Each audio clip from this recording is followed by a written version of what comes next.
I'm Barbara Rubino. I am the Associate Chief Medical Officer at Covered California, and I'm a practicing primary care internal medicine physician. When I think of healthcare quality, I think of it from a few different perspectives. First and foremost, core to my professional identity as a primary care doctor, actually.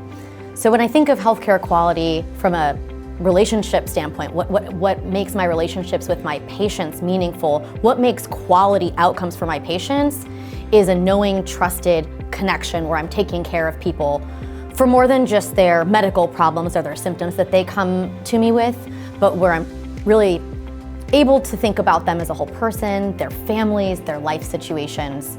So again, I guess the foundation of that for me is really the trusted relationship and the quality that comes from that. When I think of healthcare quality from my role as a leader at Covered California or as a public institution, I think about quality at a population level, and I think about understanding what's going on using the data that we have, using transparency to identify where there may be health disparities or gaps in our systems, and systematically identifying and addressing those areas.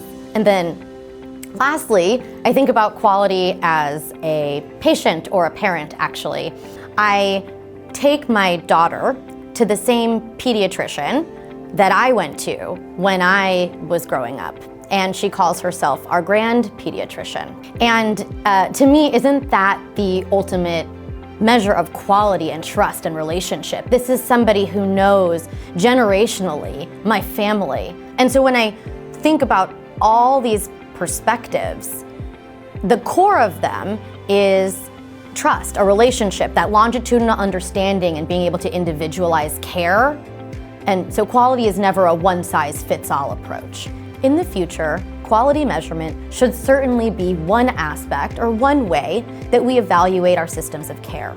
But the reality is, a lot of our systems of care, our providers, our clinical systems, our insurers, have become really adept at working the system and at getting their quality measure scores up. And yet sometimes patient experience or patient-reported measures may not be being assessed or may not follow. And we've lost some of the central, trusted, meaningful relationship that patients have with their clinicians, because we've been really creative in deploying various outreach strategies to get measures and screening rates up. This is really important. I mean, we're saving lives by doing more screening, but we're losing something as a result of these disparate approaches. So looking ahead, I would like to see quality measurement be a sort of balancing measure, continue to track it, have a key set of focus measures that have high impact and high levels of accountability attached to them, and then allow for that bandwidth to go back toward focusing on rebuilding our systems that support trust in a provider and in our clinicians who can really deliver on what people need. The NCQA has been an incredible thought leader, thought partner, and trusted source for healthcare systems, insurers, purchasers across the nation. I mean, NCQA leads the way. NCQA has this incredible ripple effect that when you all make changes, the downstream impacts are so far and wide.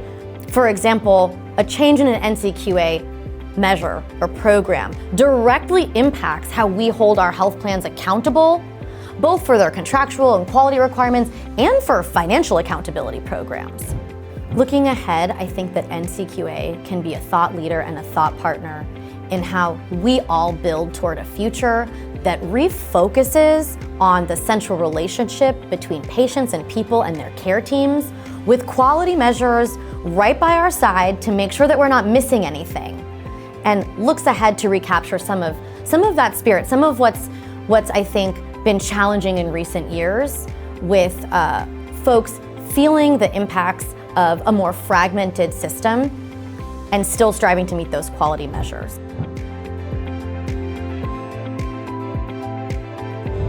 Trusted, influential, and a thought leader, a thought partner.